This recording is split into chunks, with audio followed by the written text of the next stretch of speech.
श्री हनुमान द्वादश नाम स्तोत्रम्।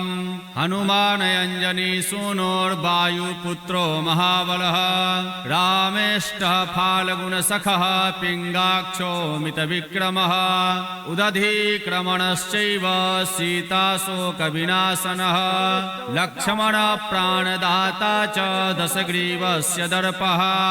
एवं द्वादश नामानि कपीन्द्रस्य महात्मनः स्वापकाले प्रबोधे च यात्राकाले च यः पठेत् तस्य सर्वभयं नास्ति रणे च विजयी भवेत्। राजद्वारे गह्वरे च भयं नास्ति कदाचन।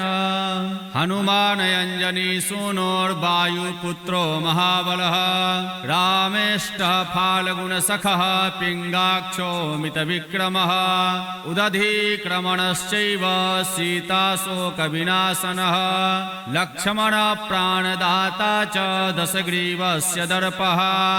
एवं द्वादश नामानि कपीन्द्रस्य महात्मनः स्वापकाले प्रबोधे च यात्राकाले च यः पठेत् तस्य सर्वभयं नास्ति रणे च विजयी भवेत्। राजद्वारे गह्वरे च भयं नास्ति कदाचन। हनुमानयञ्जनी सूनोर्वायुपुत्रो महाबलः रामेष्टः फाल्गुनसखः पिङ्गाक्षो मितविक्रमः उदधीक्रमणश्चैव सीताशोकविनाशनः लक्ष्मणप्राणदाता च दशग्रीवस्य दर्पः। एवं द्वादश नामानि कपीन्द्रस्य महात्मनः स्वापकाले प्रबोधे च यात्राकाले च यः पठेत् तस्य सर्वभयं नास्ति रणे च विजयी भवेत्। राजद्वारे गह्वरे च भयं नास्ति कदाचन। हनुमानयञ्जनी सूनोर्वायुपुत्रो महाबलः रामेष्टः फाल्गुनसखः पिङ्गाक्षो मितविक्रमः उदधीक्रमणश्चैव सीताशोकविनाशनः लक्ष्मणप्राणदाता च दशग्रीवस्य दर्पः।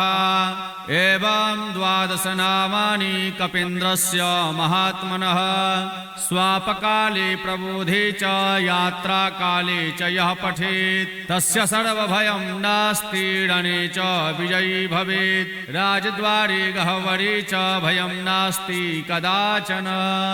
हनुमानयञ्जनी सूनोर्वायुपुत्रो महाबलः रामेष्टः फाल्गुनसखः पिङ्गाक्षो मितविक्रमः उदधीक्रमणश्चैव सीताशोकविनाशनः लक्ष्मणप्राणदाता च दशग्रीवस्य दर्पः।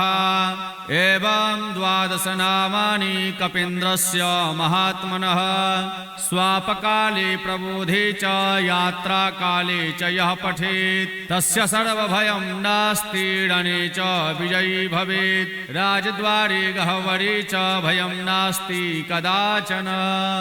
हनुमानयञ्जनी सूनोर्वायुपुत्रो महाबलः रामेष्टः फाल्गुनसखः पिङ्गाक्षो मितविक्रमः उदधीक्रमणश्चैव सीताशोकविनाशनः लक्ष्मणप्राणदाता च दशग्रीवस्य दर्पः।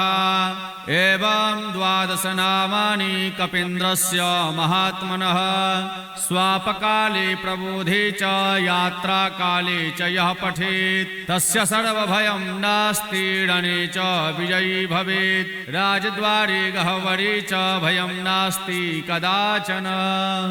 हनुमानयञ्जनी सूनोर्वायुपुत्रो महाबलः रामेष्टः फाल्गुनसखः पिङ्गाक्षो मितविक्रमः उदधीक्रमणश्चैव सीताशोकविनाशनः लक्ष्मणप्राणदाता च दशग्रीवस्य दर्पः।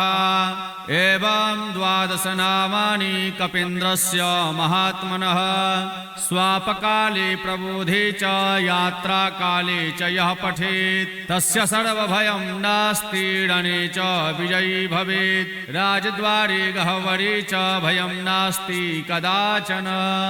हनुमानयञ्जनी सूनोर्वायुपुत्रो महाबलः रामेष्टः फाल्गुनसखः पिङ्गाक्षो मितविक्रमः उदधिक्रमणश्चैव सीताशोकविनाशनः लक्ष्मणप्राणदाता च दशग्रीवस्य दर्पः एवं 12 नामानि कपीन्द्रस्य महात्मनः स्वापकाले प्रबोधे च यात्राकाले च यः पठेत् तस्य सर्वभयं नास्ति रणे च विजयी भवेत् राजद्वारे गह्वरे च भयं नास्ति कदाचन हनुमानयञ्जनी सूनोर्वायुपुत्रो महाबलः रामेष्टः फाल्गुनसखः पिङ्गाक्षो मितविक्रमः उदधिक्रमणश्चैव सीताशोकविनाशनः लक्ष्मणप्राणदाता च दशग्रीवस्य दर्पः एवं 12 नामानि कपीन्द्रस्य महात्मनः स्वापकाले प्रबोधे च यात्राकाले च यः पठेत् तस्य सर्वभयं नास्ति रणे च विजयी भवेत् राजद्वारे गह्वरे च भयं नास्ति कदाचन हनुमानयञ्जनी सूनोर्वायुपुत्रो महाबलः रामेष्टः फाल्गुनसखः पिङ्गाक्षो मितविक्रमः उदधिक्रमणश्चैव सीताशोकविनाशनः लक्ष्मणप्राणदाता च दशग्रीवस्य दर्पः एवं 12 नामानि कपीन्द्रस्य महात्मनः स्वापकाले प्रबोधे च यात्राकाले च यः पठेत् तस्य सर्वभयं नास्ति रणे च विजयी भवेत् राजद्वारे गह्वरे च भयं नास्ति कदाचन हनुमानयञ्जनी सूनोर्वायुपुत्रो महाबलः रामेष्टः फाल्गुनसखः पिङ्गाक्षो मितविक्रमः उदधिक्रमणश्चैव सीताशोकविनाशनः लक्ष्मणप्राणदाता च दशग्रीवस्य दर्पः एवं 12 नामानि कपीन्द्रस्य महात्मनः स्वापकाले प्रबोधे च यात्राकाले च यः पठेत् तस्य सर्वभयं नास्ति रणे च विजयी भवेत् राजद्वारे गह्वरे च भयं नास्ति कदाचन अथ हनुमान् 12 नाम स्तोत्रं सम्पूर्णम्।